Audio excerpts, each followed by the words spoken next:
When I retired from teaching, I remember driving away from the school that day, and in my stupidity, I thought, it's over. It wasn't over because they do come back. Hi, I'm Cyndie Sebourn, and I am a retired teacher, and I would love to tell you my stories about the students who came back. Once, when I was living in Cabot, I needed a new dentist, and it turned out to be my former student from England. His name's Scott Hill, and I needed a crown. He ordered this expensive crown for me, and as I laid back in the chair and he was starting to put it on, his hand slipped and it started falling down my throat. I rose up from that chair so quickly, coughing it up, and then I slapped him on the arm. And then I thought, I can't believe I just did this. And he and I both laughed hysterically about that one because, come on, someone hitting their dentist, only I could get away with that. But I love you, Scott. I remember being rushed to the hospital in Hot Springs and needed an emergency appendectomy. And as I was about to be rolled back into surgery, I heard a voice say, Miss Sebourn, and I opened my eyes and it was Christopher Theodore. And he was a former student from England as well. And he said, don't worry about anything. I'm gonna take care of you. I'm your anesthesiologist. And I said, thank you. And he did take care of me. There was a time when I needed new tires for my car.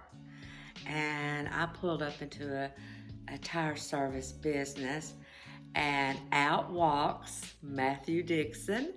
And I gotta tell you about Matthew though. Cute as he could be, but he was a mischievous student in high school.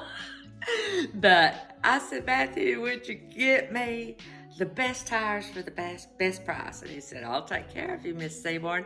And he did. And now he's a welder and has a wonderful family. And I'm so proud of all of them. They've all chosen the things that they love to do. And it really makes me feel good when this happens. Recently, I had to go fill a prescription in Conway. And I had a question. I said, we'll get the pharmacist to come and answer this for you.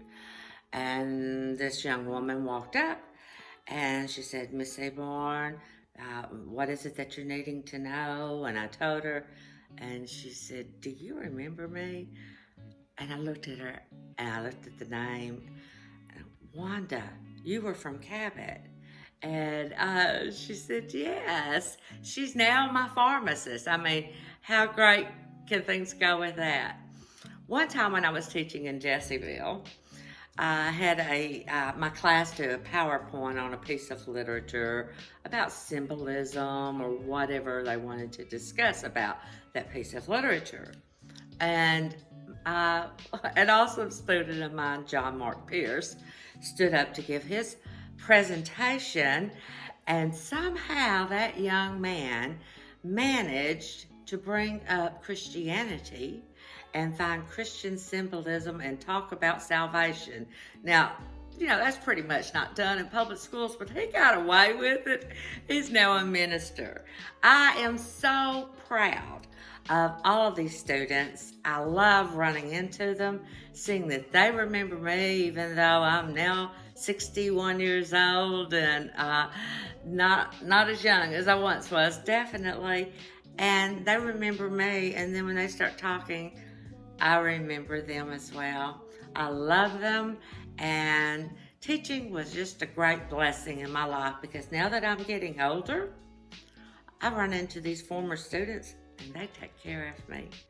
But just remember, no matter what you teach or whatever you do in life, if you're working with young adults, they never go away.